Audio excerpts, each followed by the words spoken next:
पश्चात शतरंज या चेस इस खित्ते यानी सब कॉन्टिनेंट में इजाद हुई थी। ये गेम गुप्ता खानदान की हुकूमत के दौरान सीजर नाम के एक शख्स ने इजाद की थी और इसकी इजाद के साथ एक इंतहाई दिलचस्प दास्तान मुंसलिक है। सीजा शतरंज का खेल लेकर बादशाह के पास हाजिर हुआ तो बादशाह ने खुशी के आलम में सीजा से कहा, मांगो, क्या मांगते हो? सीजा ने एक लम्हे के लिए सोचा और अर्ज किया, हजूर, चावल के चंद दाने। बादशाह ने पूछा, क्या मतलब? सीजा बोला, आप शतरंज के 64 खाने चावलों से भर दें, लेकिन मेरे फार्मूले के मुताबिक। बादशाह ने पूछा, यह फार्मूला क्या है? सीजा बोला, आप पहले दिन पहले खाने में चावल का एक दाना रखकर मुझे दे दीजिए। दूसरे दिन दूसरे खाने में पहले के मुकाबले में दुगने चावल यानी चावल के 2 दाने रख दीजिए। तीसरे दिन तीसरे खाने में दूसरे खाने के मुकाबले में डबल यानी 4 दाने रखते हैं और आप इसी तरह चावलों की तादाद को डबल करते चले जाएं यहां तक कि 64 खाने पूरे हो जाएं। बादशाह ने इस बेवकूफाना मुतालबे पर कहकहा लगाया और यह शर्त कबूल कर ली और यहां से ख्वातिन दुनिया की वो गेम शुरू हुई जिससे आज के दौर में माइक्रोसॉफ्ट जैसी कंपनियों ने जन्म लिया। यह बज़ाहिर एक आसान सा काम दिखाई देता है, लेकिन यह दुनिया का मुश्किल तरीन मुअम्मा था और आज 3500 साल गुजरने के बाद भी शतरंज के 64 खानों को चावलों से भरना मुमकिन नहीं। बादशाह ने पहले दिन शतरंज के पहले खाने में चावल का एक दाना रखा और उसे उठाकर सीजा को दे दिया। सीजा चला गया। दूसरे दिन दूसरे खाने में चावल के 2 दाने रख दिए गए। तीसरे दिन तीसरे खाने में चावलों की तादाद 4 हो गई। चौथे रोज 8 चावल हो गए। 5वें दिन इनकी तादाद 16 हो गई।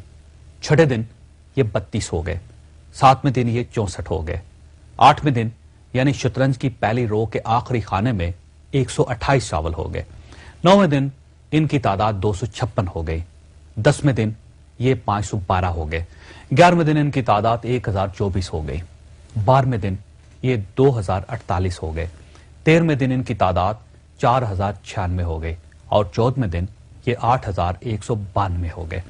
15वें दिन ये 16384 हो गए और 16वें दिन ये 32768 हो गए और यहां पहुंचकर शतरंज की 2 कतारें मुकम्मल हो गईं और बादशाह को थोड़ा थोड़ा सा अंदाजा होने लगा कि वो मुश्किल में फंस चुका है, क्योंकि वो खुद और उसके सारे वजीर मशीर सारा दिन बैठकर चावल गिनते रहते थे। शतरंज की तीसरी कितार के आखिरी खाने तक पहुंचकर चावलों की तादाद 80 लाख तक पहुंच गई और बादशाह को चावलों को मैदान तक लाने और सीजा को ये चावल उठाने के लिए दर्जनों लोगों की जरूरत पड़ गई। किस्सा मुख्तसर, जब शतरंज की चौथी रो यानी 33वां खाना शुरू हुआ तो पूरे मुल्क से चावल खत्म हो गए। बादशाह हैरान रह गया। उसे उसी वक्त रियाजीदान बुलवाए और उनसे पूछा कि शतरंज के 64 खानों के लिए कितने चावल दरकार होंगे और इसके लिए कितने दिन चाहिए। बादशाह के रियाजीदान कई दिनों तक बैठे रहे, लेकिन वो वक्त और चावलों की तादाद का अंदाजा नहीं लगा सके। यह अंदाजा नाज़रीन 3500 साल बाद बिल गेट्स ने लगाया था। बिल गेट्स का ख्याल है कि अगर हम एक के साथ 19 जीरो लगाएं तो शतरंज के 64 खानों में इतने चावल आएंगे। बिल गेट्स का कहना है कि अगर हम एक बोरी में 1 अरब चावल भरें तो हमें चावल पूरे करने के लिए 18 अरब बोरियां दरकार होंगी और इन चावलों को गिनने, शतरंज पर रखने और उठाने के लिए 1.5 अरब साल चाहिए। आप भी ये कैलकुलेशन करके देख लें, आप भी हैरान रह जाएंगे। लेकिन ये याद रखिए कि ये हिसाब आम कैलकुलेटर के जरिए नहीं लगाया जा सकेगा। ये सिर्फ कंप्यूटर के जरिए ही कैलकुलेट किया जा सकता है। इस इशू को नाज़रीन मैनेजमेंट की जुबान में चेस बोर्ड राइस या second half of the chess board कहा जाता है। अब सवाल यह है कि शतरंज इजाद करने वाले और बादशाह को इस खौफनाक मसले में फंसाने वाले सीजा का क्या बना? यह भी एक दिलचस्प कहानी है, लेकिन यह मैं आपको प्रोग्राम के आखिरी हिस्से में सुनाऊंगा। पश्चात वो दास्तान जो प्रोग्राम के शुरू में अधूरी रह गई थी। बादशाह ने शतरंज के मौजूद सीजा को शतरंज की चौथी रो पर पहुंचकर गिरफ्तार करवा दिया था, क्योंकि बादशाह को शतरंज के हाफ में पहुंचकर चावल पूरे करने के लिए 5.5 दिन लग गए थे। वो अगले खानों की तरफ बढ़ा तो मुल्क से चावल खत्म हो गए, जिससे बादशाह को शदीद ब्लड प्रेशर हुआ और उसने शतरंज बनाने वाले का सर कलम करने का हुक्म दे दिया और यूं शतरंज का मौजद मारा गया। लेकिन शतरंज की सरदर्दी آج تک قائم ہے۔